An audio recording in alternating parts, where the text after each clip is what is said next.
Basic music theory is important for all musicians. Our topic today is chord types. In this video, we are going to speak about 4 chord types, sometimes referred to as chord qualities. The first one is major chords. Major chords sound full, resolved, and complete.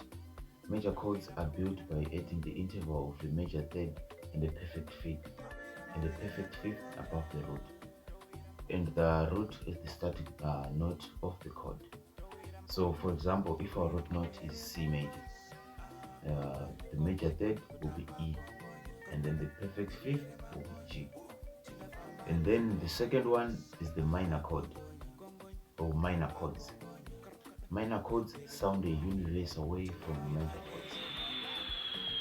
Major chords are built by adding a minor third and a perfect fifth above the root note, but you will hear when you play the sound that they're so different. And then the third one is diminished chords. Diminished chords will add tense to music, and diminished chords are built by adding the minor third and a tritone above the root. A tritone is comprised of 6 semitones. I'll also do another video on semitones, intervals, perfect fifth. And then the fourth one, the last one,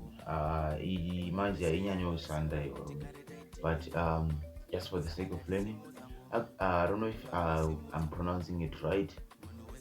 If it's augmented chords or argumented, I think it's augmented chords. Okay, augmented chords sound odd. This is the most rare used in music. They are built just like a major chord, but with the added raised fifth. Okay, so today we talked about 4 chord types. In the next video, I'm gonna be doing only a video on major chords, just explaining them, and then I'll also do a video on minor chords, just explaining them. Also another video on diminished chords, augmented chords. I don't think I'll do that one. I don't think you need it, but these 3, in fact, I think these 2 are the most important ones: the major chords and the minor chords. But the diminished ones can also add flavor to your music. So thank you guys for watching this video. Speedy G on the mic. See you.